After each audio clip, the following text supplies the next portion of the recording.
morning students, most welcome to Ashwini's English classes Baraut Baghpat. Students, आज की class में मैं डिस्कस करने वाला हूं आपके साथ में टाइम एंड टेंस और वर्ब से रिलेटेड कुछ इंपॉर्टेंट पॉइंट्स को।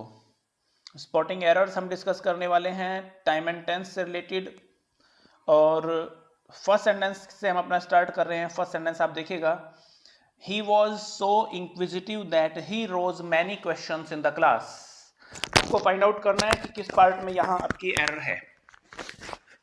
इससे पहले कि मैं आपको एरर बताऊं, मैं कुछ और चीजें आपको बता देता हूं। ध्यान रखिएगा स्टूडेंट्स, आप अपने नोट्स बना लीजिएगा।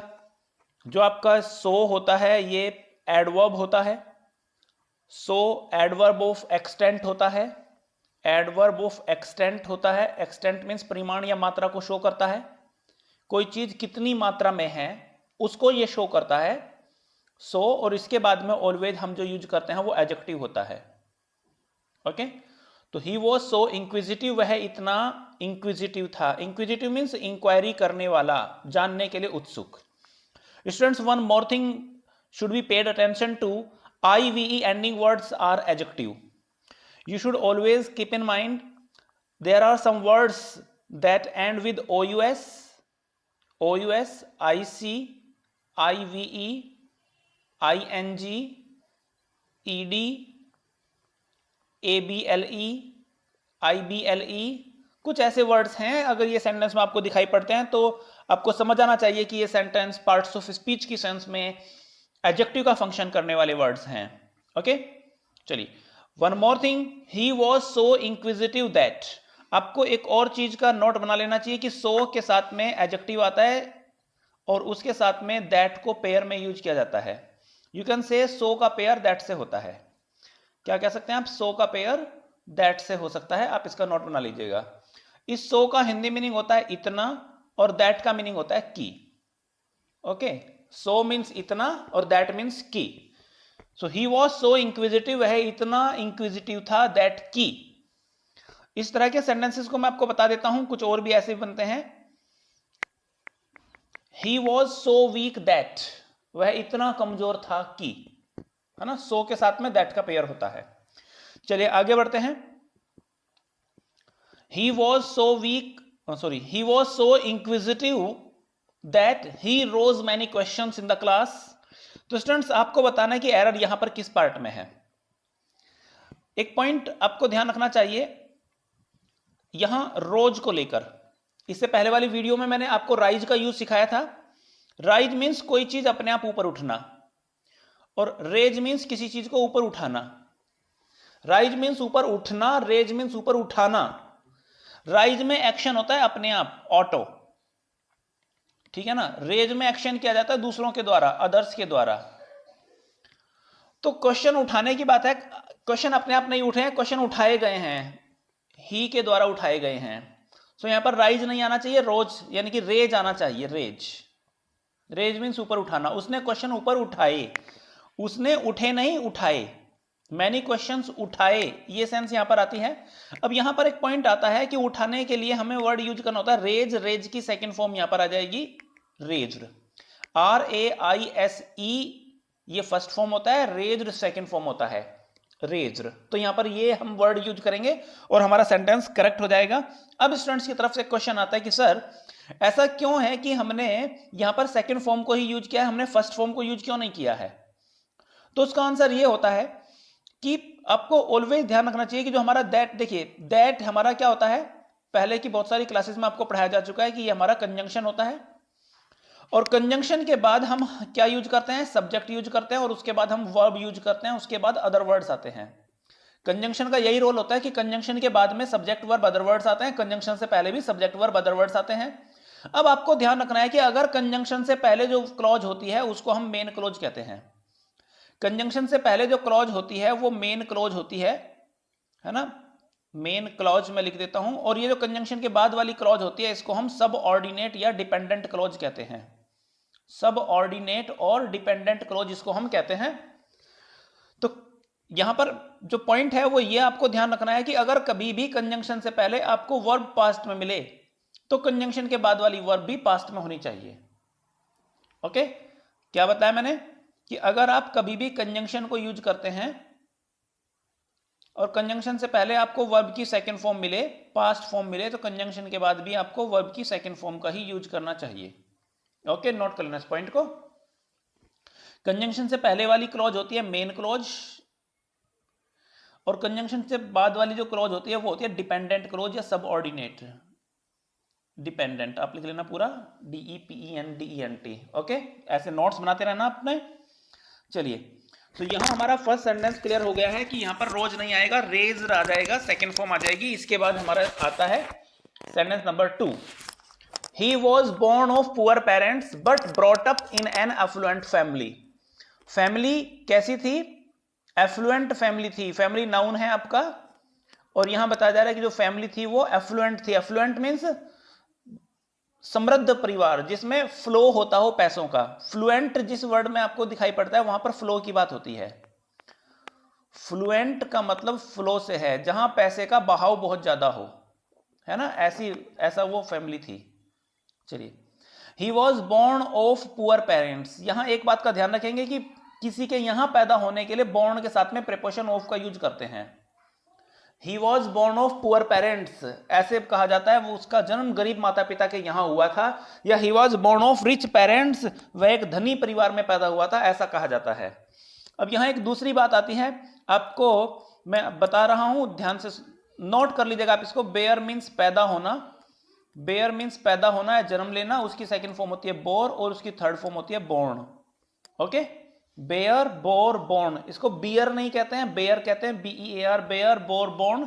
इसका हिंदी मीनिंग आप नोट कर लेंगे, जन्म लेना, पैदा होना। ठीक है ना। इसके बाद एक दूसरा भी बेयर होता है, BEAR। सेकेंड फॉर्म बोर होती है उसकी भी, लेकिन थर्ड फॉर्म होती है बोर्न, BORNE। इस बोर्न का मीनिंग होता है सहन करना। सेकंड वाले बेयर का मीनिंग है सहन करना, bear, bore, born.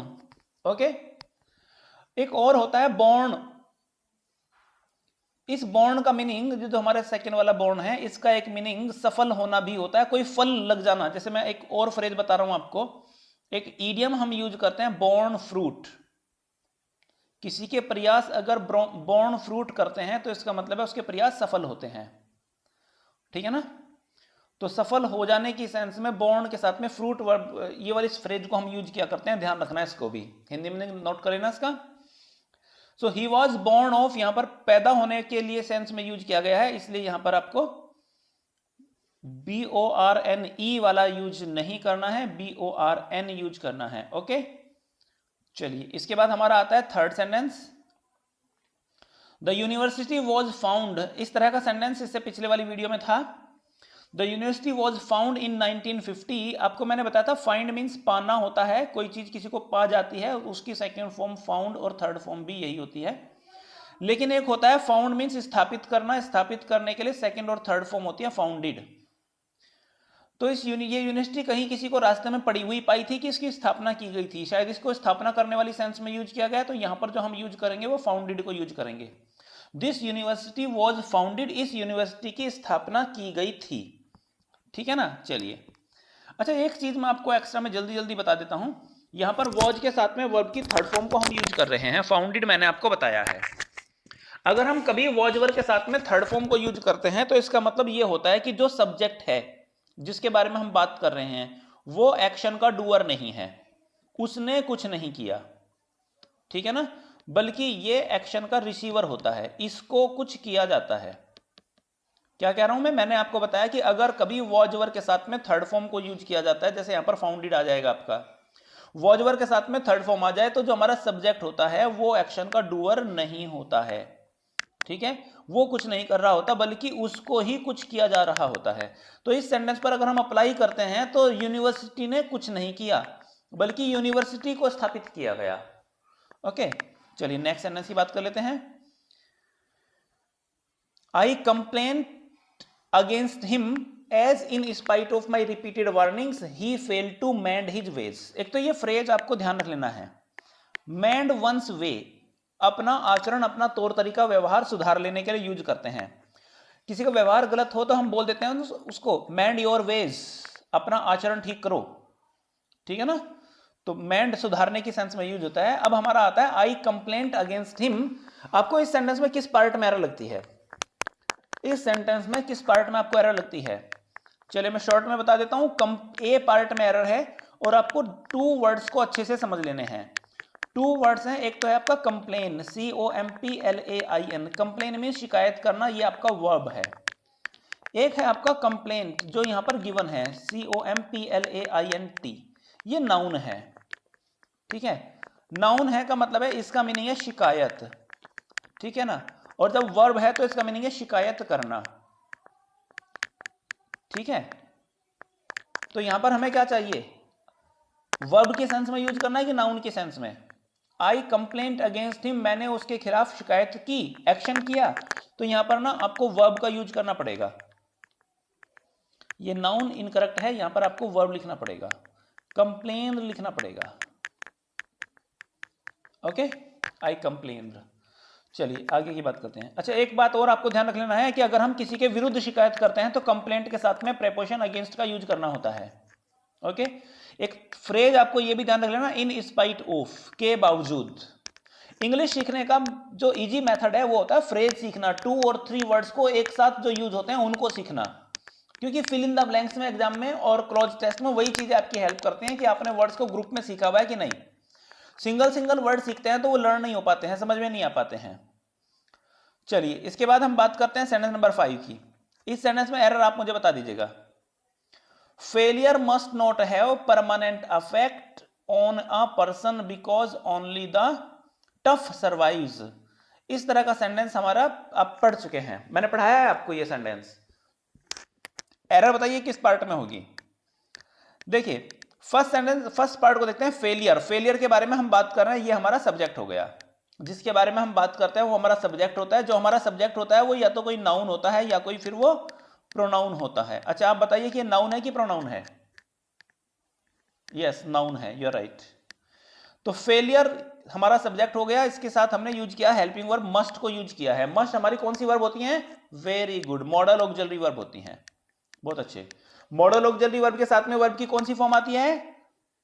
Basic form आती है। वेरी गुड, अब तो बड़े इंटेलिजेंट हो गए हैं, है ना। बेसिक फॉर्म आती है, फर्स्ट फॉर्म आती है। तो यहां पर मस्ट हमारा मॉडल ऑक्सिलरी वर्ब हुआ, हैव हमारा बेसिक फॉर्म हुआ, must not have. Permanent affect, अब यहां पर मैंने आपको पढ़ाया था अफेक्ट मींस प्रभाव डालना, ये वर्ब है, और इफेक्ट प्रभाव ये आपका नाउन है। ये मैं आपको पढ़ा चुका हूं, ठीक है ना। अफेक्ट प्रभाव डालना ये वर्ब है और इफेक्ट प्रभाव ये हमारा नाउन है।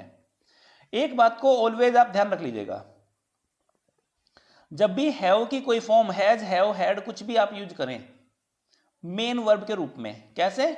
मेन वर्ब के रूप में, ठीक है ना, नोट करें ना इसको। तो इसके बाद में कोई ना कोई नाउन ही लिखा जाता है, क्योंकि हैव का मीनिंग हो जाता है वहां पास में कुछ होना, और किसी के पास में कोई चीज है तो चीज होती है नाउन, तो यहां पर नाउन ही आना चाहिए, ठीक है। तो यहां पर हैव के साथ में आपको नाउन का यूज करना होगा, इसलिए यहां अफेक्ट जो वर्ब दिया हुआ है ना, इसको रिप्लेस करना होगा आपको इफेक्ट से।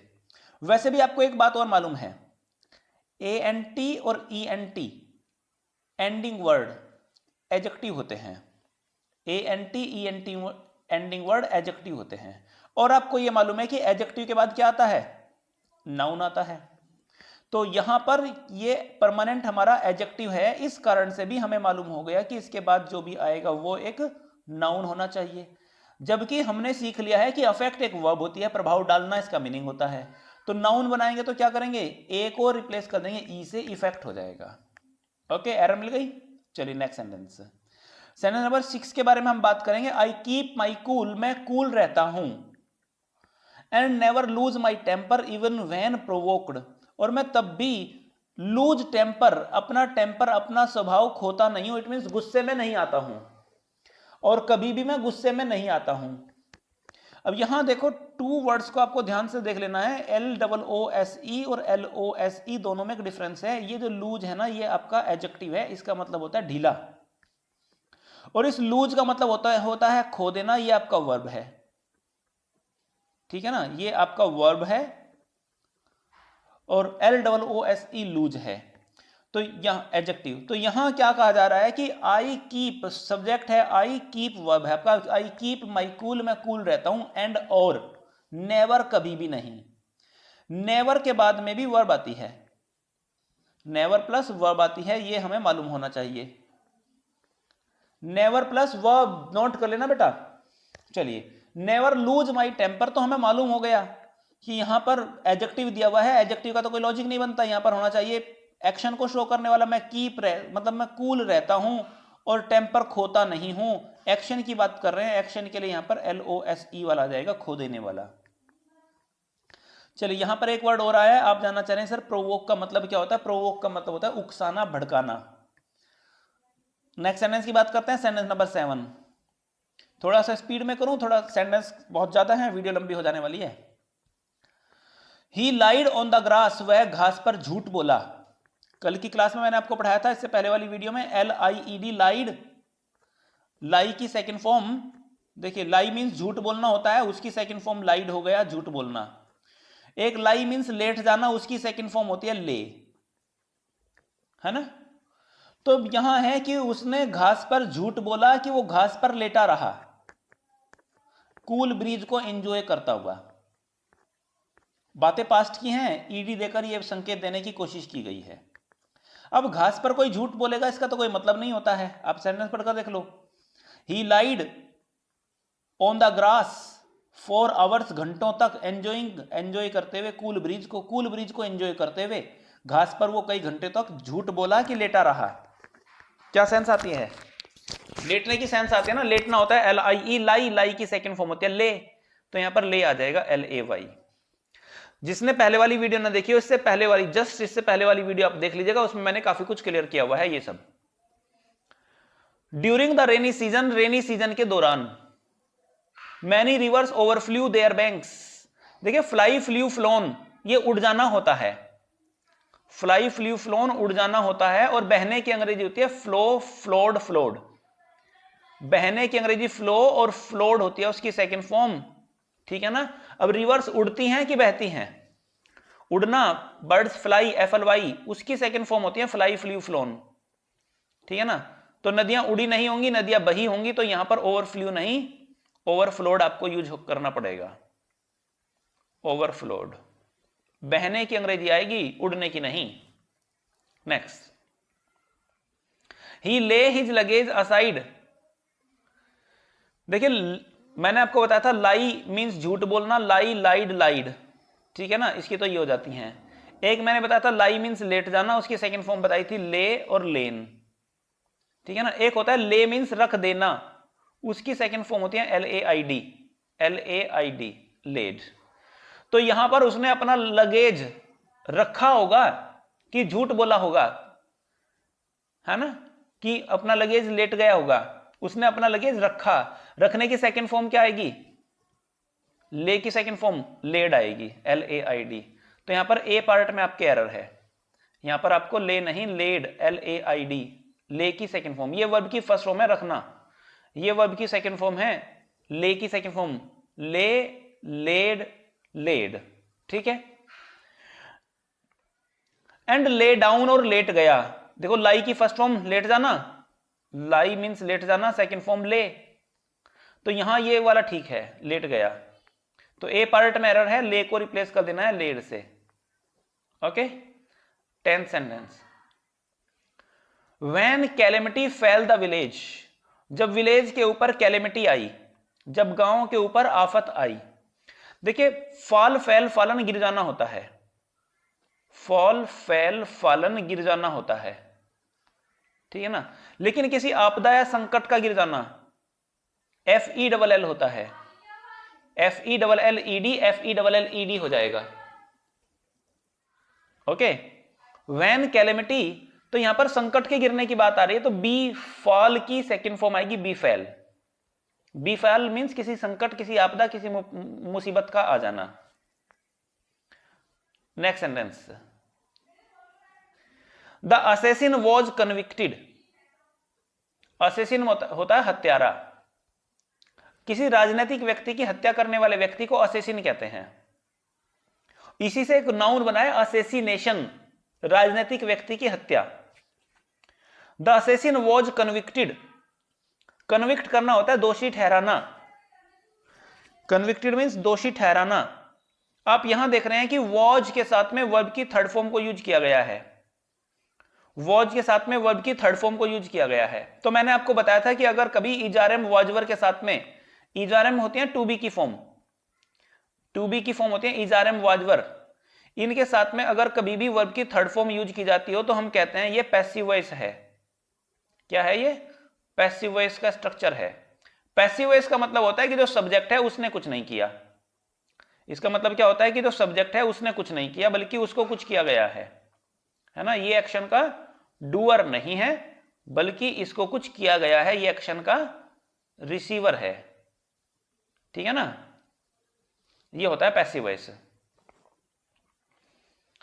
The assassin was convicted and ordered to be हंग।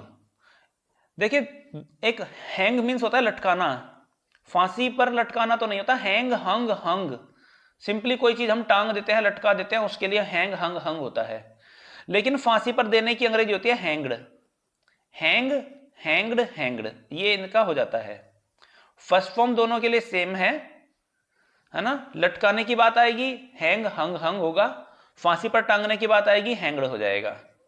तो हत्यारा है, उसको ऐसे ही हैंगर पर नहीं टांगा गया होगा, उसको फांसी पर टांगा गया होगा, इसलिए यहां पर आपको यूज करना पड़ेगा क्या? Hanged. And ordered to be hanged, और उसको फांसी पर लटकाने का आदेश दे दिया गया। Next, if I leave now, यदि मैं अब चला जाता हूं। इफ, यदि का मीनिंग होता है, इफ वाली क्लोज में जनरली वर्ब की फर्स्ट फॉर्म आती है और इसके साथ दूसरे वाली क्लोज में विल या शैल आ जाता है, विल या शैल आ जाता है। इसको मैं दोबारा से इस तरह से लिख देता हूं, इफ के साथ में वर्ब की फर्स्ट फॉर्म आती है और दूसरे वाली क्लॉज में विल या शैल के साथ वर्ब की फर्स्ट फॉर्म को यूज करते हैं। ये एक स्ट्रक्चर है, आप चाहो तो नोट कर सकते हो। ये प्रेजेंट की ऐसी कंडीशन को शो करता है जो पॉसिबल है। प्रेजेंट की रियल कंडीशन आप लिख सकते हो, प्रेजेंट रियल कंडीशन। ठीक है ना, प्रेजेंट रियल कंडीशन आप लिख सकते हो। क्या लिखा है इसमें मैंने? इफ वाली क्लोज में वर्ब की फर्स्ट फॉर्म आती है ना, और दूसरे वाली क्लोज में विल शैल के साथ वर्ब की फर्स्ट फॉर्म आती है। Okay, if I leave now, यदि मैं अब चला जाता हूं तो I will not be able, मैं एबल नहीं हो पाऊंगा, रिटर्न बैक, वापस लौट आने के। यहां इस सेंटेंस में एरर क्या है कि हम रिपीट के साथ में, REPEAT, रिपीट माने होता है दोबारा से कहना, तो इसके साथ में अगेन वर्ड को यूज नहीं करते हैं। ठीक है ना, ऐसे रिटर्न का मतलब होता है वापस लौट आना, तो रिटर्न के साथ में भी हम वापस के लिए बैक का प्रयोग नहीं करते हैं। दोनों वर्ड को ध्यान रखिएगा। ठीक है, ऐसे एक वर्ड होता है आपका जो जिनको हम अनावश्यक ही प्रयोग कर लेते हैं, काइंडली रिक्वेस्टेड, है ना, यू आर काइंडली रिक्वेस्टेड। इस वर्ड में, इस फ्रेज में काइंडली को यूज करना सुपरफ्लुअस कहा जाता है, इसको कभी यूज नहीं करते हैं। ठीक है, चलिए, तो यहां पर एरर क्या हो गई है, हमें बैक को ड्रॉप करना पड़ेगा। Next sentence, when the company offered him a purse on his retirement, जब कंपनी ने उसको रिटायरमेंट पर एक पर्स ऑफर किया तो ही रिफ्यूज्ड टू एग्री इट, उसने रिफ्यूज कर दिया, मना कर दिया इससे सहमत होने में। देखिए, जब कोई चीज जब आपको कोई चीज देता है ना, तो आप उसको लेने से मना कर देते हैं कि उससे सहमत होने से मना कर देते हैं। लेने से मना करना, तो मना करने की अंग्रेजी रिफ्यूज तो ठीक है, यहां पर स्वीकार करना मना कर किया है उसने, तो एक्सेप्ट को यूज करेंगे, एग्री को नहीं। ठीक है, next sentence, the timid creature, timid means होता है डरपोक, कमजोर, डरपोक या कमजोर। क्रीचर मीन्स प्राणी, जानवर जनरली के लिए हम यूज कर लेते हैं इसको।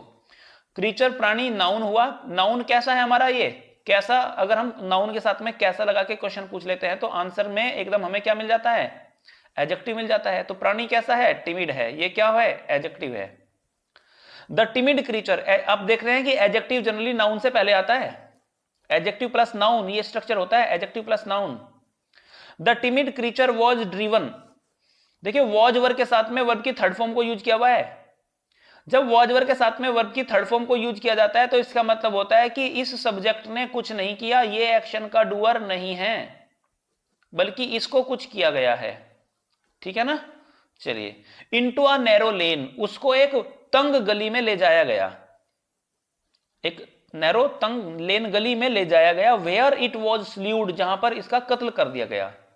देखिए आपको बताता हूं, एक वर्ड होता है स्ले, स्ले मीन्स हत्या कर देना, इसकी सेकेंड फॉर्म होती है स्ल्यू, SLEW, और थर्ड फॉर्म होती है स्लेन, SLAIN। तो स्ले वॉजवर के साथ में वर्ब की कौन सी फॉर्म आती है, मैंने पढ़ाया हुआ इजारम वॉजवर टू बी की फॉर्म है, टू बी की फॉर्म के साथ आती है वर्ब की थर्ड फॉर्म, वेरी गुड। तो अगर थर्ड फॉर्म आती है तो स्लेन यहां पर यूज होना चाहिए था, लेकिन एग्जामिनर ने आपको क्या दिया हुआ है, स्ल्यूड दिया हुआ है, सेकेंड फॉर्म, जो कि होती भी नहीं है। तो आपको वर्ब की करेक्ट फॉर्म्स को भी लर्न करना है। चलिए नेक्स्ट बताता हूं, सेंटेंस नंबर 15 पर आ गए हैं। Being implicated in a murder case, implicate करना मीन्स होता है किसी को कहीं पर फंसा देना, इंप्लीकेट करना फंसा देना धोखेबाजी से।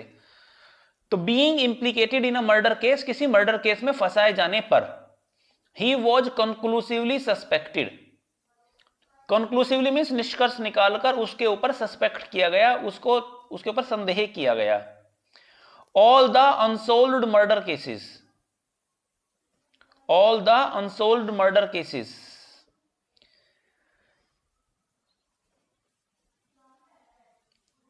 he was conclusively suspected के साथ में यहां पर आपका आ जाता है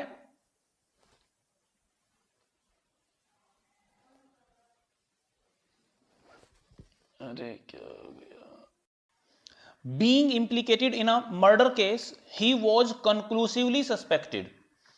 देखिए यहां पर गिवन है सस्पेक्ट किया गया था उसको, ही वॉज सस्पेक्टेड, उसके ऊपर सस्पेक्ट किया गया था, और कंक्लूसिवली निष्कर्ष निकालते हुए, निष्कर्ष निकालना और संदेह करना दोनों एक दूसरे को कॉन्ट्राडिक्ट कर रहे हैं, विरोधाभासी वर्ड हो गए हैं भाई, या तो वो सस्पेक्टेड था या उसके कोई कंक्लूजन नहीं निकाला गया था, निष्कर्ष रूप से उसके ऊपर संदेह किया गया, या तो निष्कर्ष आया ही नहीं है या संदेह नहीं किया गया है, तो दोनों एक दूसरे के ऑपोजिट बात आ गई है। तो आपको ध्यान रखना है कि कंक्लूसिवली सस्पेक्टेड अगर यूज किया जाता है तो इनकरेक्ट है, टू कॉन्ट्रास्टिंग वर्ड एक साथ यूज नहीं हो सकते हैं। Next sentence is, my brother thinks that somebody must have dared him steel the scooter. यहां सेंटेंस को आप देखेंगे, मस्ट हैव आपका मॉडल ऑक्सिलरी वर्ब हो गया है, डेयर्ड आपका मेन वर्ब हो गया, ये आपका मेन वर्ब हो गया है, इससे पहले मस्ट हैव आपका हेल्पिंग वर्ब हो गया है। अगर नीड और डेयर, टू वर्ड्स मैं आपको बता रहा हूं, नीड और डेयर को अगर कभी हमने मेन वर्ब की तरह यूज किया है तो उसके बाद में टू प्लस वर्ब की फर्स्ट फॉर्म आती है। अगर हमने इनको यूज किया कैसे, एज अ मेन वर्ब, ठीक है ना। अगर ये हेल्पिंग वर्ब की तरह यूज होते हैं तो इनके साथ में फर्स्ट फॉर्म आएगी, और अगर ये मेन वर्ब है तो इनके साथ में टू प्लस वर्ब की फर्स्ट फॉर्म यानी कि इन्फिनेटिव आता है। आपको कैसे पता लगेगा कि ये मेन वर्ब है कि नहीं, इनसे पहले अगर दूसरी वर्ब है तो वो हेल्पिंग होंगी और ये मेन वर्ब होंगी। अगर यही अकेली वर्ब है तो ये, इनके बाद में एक और वर्ब है केवल, इससे पहले वर्ब नहीं है, तो ये हेल्पिंग होंगी, इसके बाद में मेन वर्ब होगी। आगे सेंटेंस आएंगे मैं समझा दूंगा आपको। अभी यहां देख रहे हैं कि मस्ट हैव ऑक्सिलरी वर्ब हो गई, हेल्पिंग वर्ब हो गई, इस हैव के कारण वर्ब की थर्ड फॉर्म आ गई है, ये वर्ब की थर्ड फॉर्म है तो मेन वर्ब ही होगी ना। अब क्योंकि ये मेन वर्ब है, हमने पढ़ा हुआ है कि अगर किसी एक सेंटेंस में एक से ज्यादा वर्ब को यूज करना हो तो जो दूसरे वाली वर्ब हमें लिखनी पड़ती है उससे पहले TO2 लिख देते हैं, तो ये टू स्टील आपका हो जाएगा। अगर किसी सेंटेंस में दो वर्ब लिखनी हो तो दोनों की दोनों मेन नहीं हो सकती हैं, तो इस वर्ब को हमने मेन वर्ब की तरह यूज किया, और जो दूसरी वर्ब हम यूज करते हैं उसको टू प्लस वर्ब की फर्स्ट फॉर्म के रूप में यूज करते हैं, आप नोट कर सकते हैं। सेंटेंस नंबर 17 आता है, when I was young, it means past की बात कर रहे हैं।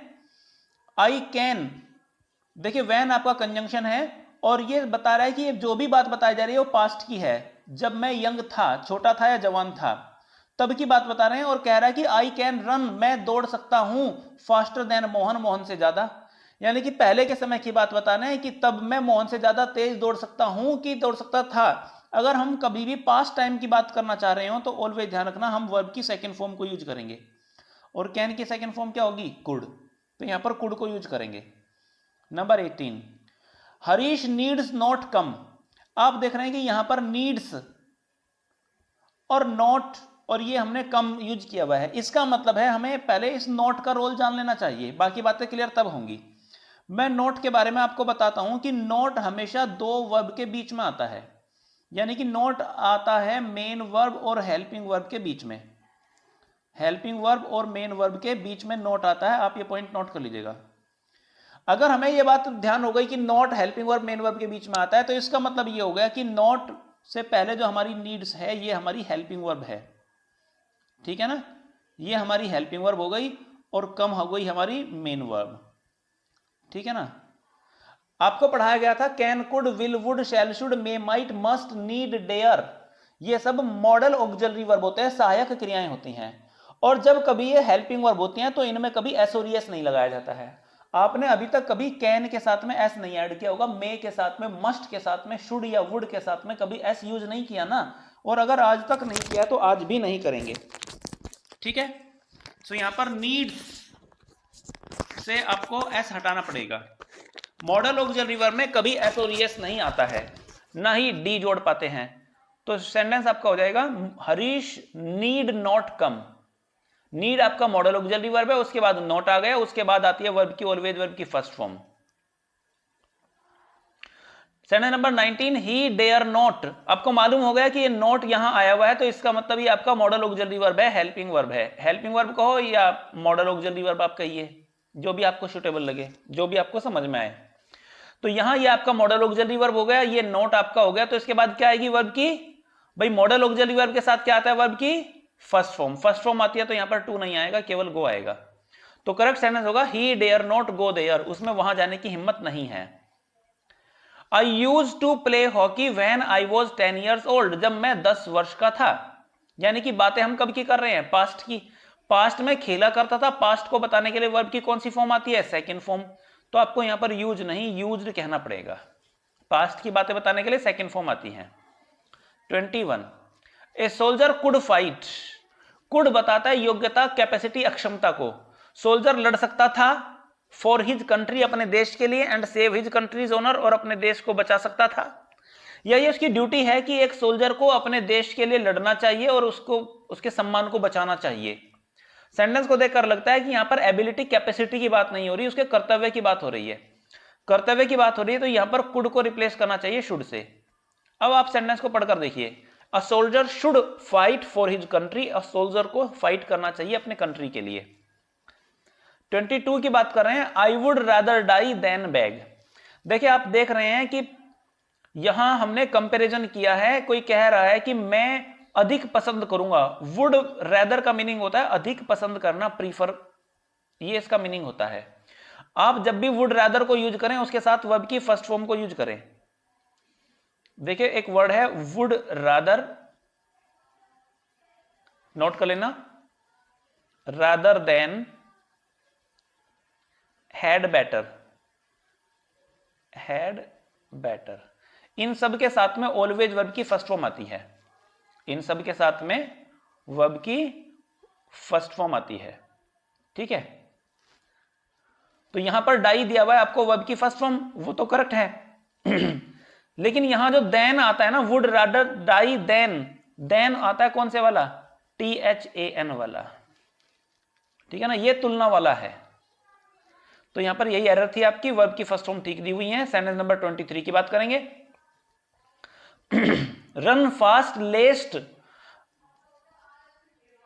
तेज दौड़िए, कहीं ऐसा ना हो कि, इसके साथ आपका पेयर होता है शुड। ऑलवेज ध्यान रखना, लेस्ट के साथ में हम पेयर शुड को यूज करते हैं। एग्जामिनर आपको फंसा सकता है, या तो विल दे सकता है या मे और माइट दे सकता है, तो लेस्ट का पेयर शुड से होता है, बी अवेयर।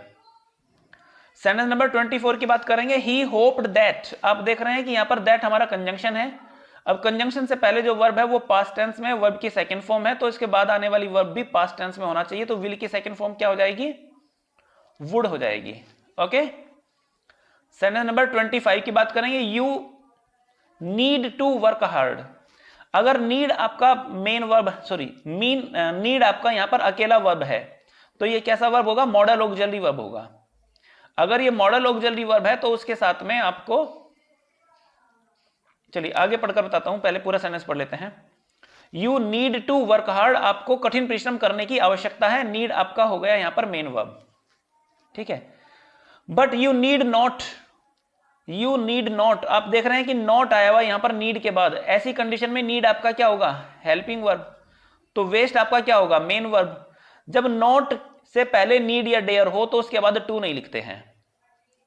क्या कह रहे हैं आप, जब नॉट से पहले आपको नीड और डेयर कभी मिलता है, आप इस तरह से अपना एक नोट बना लीजिएगा, नीड और डेयर से पहले अगर नॉट से पहले अगर नीड और डेयर होगा तो इसके साथ में आपको टू को यूज नहीं करना है, डायरेक्ट वर्ब की फर्स्ट फॉर्म को यूज करना है। So you should drop to here. Next sentence number 26 की बात करेंगे। She would broke a plate every day, वह रोजाना एक प्लेट तोड़ा करती थी। आपको मालूम है कि वुड आपका मॉडल ऑक्सिलरी वर्ब है और मॉडल ऑक्सिलरी वर्ब के साथ में हम यूज करते हैं वर्ब की फर्स्ट फॉर्म, और फर्स्ट फॉर्म यूज करते हैं इसलिए हमें क्या यूज करना पड़ेगा, break. Yes you right. Sentence number 27 के बारे में बात करेंगे।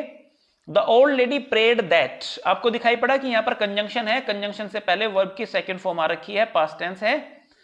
ही में, तो आपको कंजंक्शन से पहले पास्ट दिया है तो यहां भी आपको वर्ब की सेकंड फॉर्म यूज करनी पड़ेगी, ही माइट हो जाएगा। आप देख रहे हो कि सेंटेंस को पूरा पढ़ने की भी आवश्यकता नहीं है, थोड़ा सा अवेयर होकर पढ़ें तो डायरेक्ट अटेंशन जाता है अपनी प्रॉब्लम पर, एरर दिखाई पड़ती है। राम मस्ट नॉट, आपको अभी अभी बताया था कि नॉट से पहले अगर मस्ट आया हुआ है तो ये आपका मॉडल ऑक्सिलरी वर्ब है, हेल्पिंग वर्ब है, और हेल्पिंग वर्ब के साथ आती है वर्ब की फर्स्ट फॉर्म, तो ऐसे टू को यूज नहीं करते हैं, तो मस्ट नॉट हैव ट्रीटेड हो जाएगा आपका। सेंटेंस नंबर 23 की बात कर रहे हैं। वेस्ट मटेरियल शुड बी के साथ में मैंने आपको पढ़ाया आती है वर्ब की कौन सी फॉर्म, थर्ड फॉर्म, सो यहां पर रिसाइकल नहीं होगा, रिसाइकल्ड हो जाएगा। कैसा लग रहा है, स्पीड में हो रहा है ना, very good.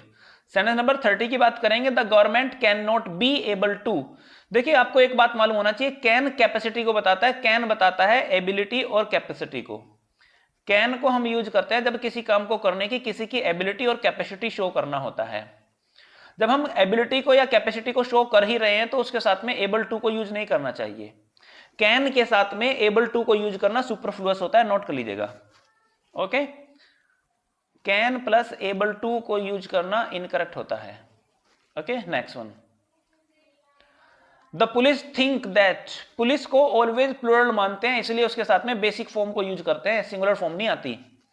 The police think that he may be there yesterday, police सोचती है आज प्रेजेंट में, क्या सोचती है कि कल वह वहां हो सकता था। जब बातें पास्ट की हो तो सेकंड फॉर्म आती है, मे नहीं आएगा, माइट आएगा। शायद वह कल वहां था, जब भी येस्टरडे की बात करेंगे, पास्ट की बात करेंगे तो सेकंड फॉर्म को यूज करना चाहिए, क्योंकि वर्ब की सेकंड फॉर्म ही पास्ट को शो करती हैं। He may live long said his sad mother prayed, उसकी सैड मदर ने प्रार्थना की कि वह दीर्घायु हो। जब भी हम किसी के लिए कामना करते हैं, प्रार्थना करते हैं इस तरीके से, तो हमारा सेंटेंस मे से स्टार्ट होता है। जब हम किसी के लिए कोई विश करते हैं तो मे से स्टार्ट करते हैं, ऐसे बोलते हैं ना, मे यू लिव लॉन्ग, है ना। तो विश करने के लिए मे को स्टार्टिंग में लिखा जाता है, तो यहां पर आपका सेंटेंस में प्रॉब्लम यह है कि मे को ही से पहले लिखेंगे। सेंटेंस 33 की बात करेंगे। ही रिटर्न्ड द पर्स, उसने पर्स को लौटा दिया, बात पास्ट की है। दो यद्यपि he could keep it very easily, वह उसको रख सकता था आसानी से। यानी कि एक बात बताता हूं, अगर आपको कभी ऐसा कोई एक्शन बताना हो जो पास्ट में हो सकता था लेकिन हुआ नहीं, कुड, वुड, शुड, माइट के साथ में हैव प्लस वर्ब की थर्ड फॉर्म, नोट कर लेना इसको। वुड, शुड, कुड, माइट के साथ में हैव प्लस वर्ब की थर्ड फॉर्म, एरो मार्क करके नोट कर लीजिएगा। यह स्ट्रक्चर बताता है कि पास्ट में कोई एक्शन हो सकता था लेकिन हो नहीं सका। पास्ट में किसी एक्शन के होने की संभावना थी या कोई एक्शन किया जाना चाहिए था लेकिन वह एक्शन किया नहीं जा सका, हो नहीं सका। ठीक है, तो ही रिटर्न द पर्स, उसने पर्स को लौटा दिया। दो यद्यपि he could keep it very easily, वह उसको रख सकता था लेकिन रखा नहीं, लौटा दिया। यानी कि पास्ट का ऐसा एक्शन बता रहे जो हो नहीं सका, तो यहां पर हैव प्लस वर्ब की थर्ड फॉर्म को यूज करेंगे। कुड हैव केप्ट आपको लिखना पड़ेगा, he could have kept. Okay, चलिए नेक्स्ट करेंगे सेंटेंस नंबर 34 की बात। व्हेन यू वर यंग, जब आप जवान थे, पास्ट की बात कर रहे हैं। यू ऑट टू लर्न, देखिए हमारे मॉडल ऑक्सिलरी वर्ब को अगर आपको पास्ट में यूज करना है, अगर मॉडल ऑक्सिलरी वर्ब को पास्ट में यूज करना है तो हैव प्लस वर्ब की थर्ड फॉर्म अभी मैंने बताया, वुड हैव के साथ में should have, could have, ought to के साथ में भी हैव प्लस वर्ब की थर्ड फॉर्म को हम यूज करेंगे अगर हमें ऐसा कुछ कहना है कि जो एक्शन पास्ट में किया जाना चाहिए था लेकिन हो नहीं सका। चलिए देख लेते हैं। व्हेन यू वर यंग, जब आप जवान थे या जब आप छोटे थे।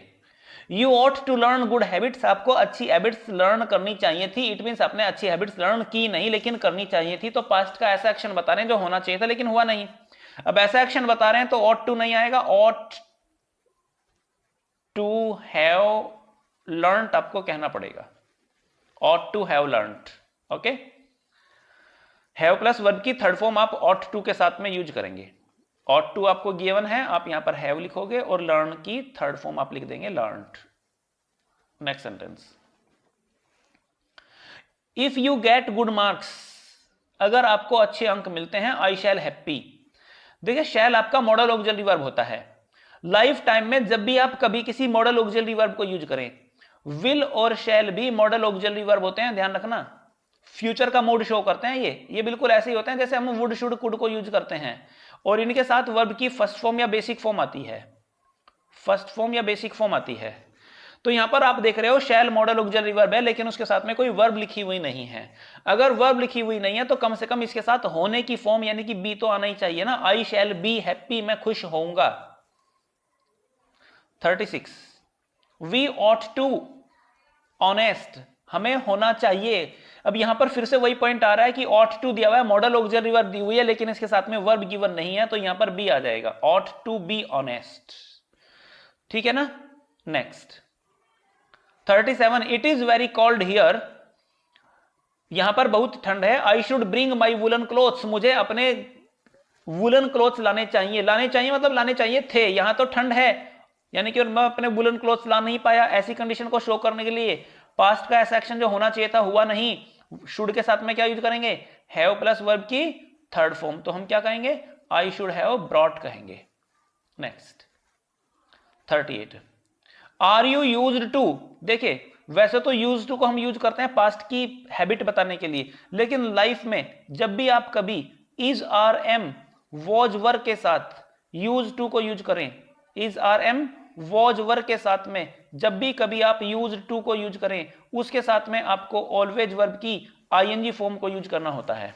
Is are am was were plus use to plus verb की आईएनजी फॉर्म यानी कि फोर्थ फॉर्म। ठीक है, तो यहां पर करेक्ट क्या होगा, are you use to getting आपको बोलना पड़ेगा। अपने नोट्स बड़े प्यार से बड़े अच्छे से नोट करना। Next, our knowledge of history does not come to our help, हमारी जो हिस्ट्री की नॉलेज है वह आती नहीं है हमारी हेल्प करने के लिए। And sometimes we even fail, और कभी कभी तो हम फेल हो जाते हैं। टू रिमेंबर मतलब हम रिमेंबर ही नहीं कर पाते हु इन्वेंटेड अमेरिका। देखिए कोई चीज पहले से एग्जिस्टेंस में है लेकिन हमने उसका पता लगाया है, तो ऐसी कंडीशन के लिए इन्वेंट नहीं डिस्कवर वर्ड को यूज करते हैं। इन्वेंट का मतलब है किसी चीज को पहली बार खोजना, पहली बार पता लगाना, और कोई चीज पहले से ही है तो अमेरिका तो पहले से ही था तो उसको हमने डिस्कवर किया था। इसके बाद आता है आपका सेंटेंस नंबर 40, आई थिंक मुझे लगता है, द न्यूज माइट ट्रू, ये फिर से वही पॉइंट आ गया आपका, मॉडल ऑक्सिलरी वर्ब है लेकिन वर्ब नहीं है। न्यूज सच हो सकती है, तो हो सकने के लिए यहां पर आपको बी की फॉर्म को कम से कम यूज करना चाहिए। ओके, 40 सेंटेंसेस आपके हो गए हैं। सो आज की क्लास आपको कैसी लगी आप कमेंट करके बताइएगा। आप मुझे व्हाट्सअप कर सकते हैं 9808626365 नंबर पर। आप ज्वाइन कर सकते हैं टेलीग्राम पर, हमारा चैनल है English with Ashwini sir discussion group, उसको आप ज्वाइन कर सकते हैं, वहां पर आप अपना कमेंट कर सकते हैं। और अगर आपको क्लास अच्छी लग रही है, आपको लगता है कि आप अच्छे से नोट्स बना रहे हैं और आप सीख भी रहे हैं, तो इस एप्लीकेशन को आपको ज्यादा से ज्यादा शेयर करना है। जितने ज्यादा स्टूडेंट्स के पास भारत में पहुंच पाएगा वो उतना ज्यादा स्टूडेंट सीख पाएंगे। मेरे जो पढ़ाने का स्टाइल है वो ऐसा है कि वो लिमिट नहीं करता है कि किस क्लास का बच्चा, किस एग्जाम का बच्चा इंग्लिश सीखना चाह रहा है। वो चाहे कोई एकेडमिक स्टूडेंट्स हो या फिर वो किसी कॉम्पिटिटिव एग्जाम के लिए पढ़ना चाहता हूं, मैं बिल्कुल बेस कॉन्सेप्ट क्लियर करके पढ़ाता हूं। पढ़ाने वाला, मैं पढ़ाने की बात भी नहीं करता हूं, मैं केवल सिखाने का फोकस करता हूं कि स्टूडेंट ज्यादा से ज्यादा मेरे साथ सीख सके। Okay, that's all for the class for the day. Thank you very much.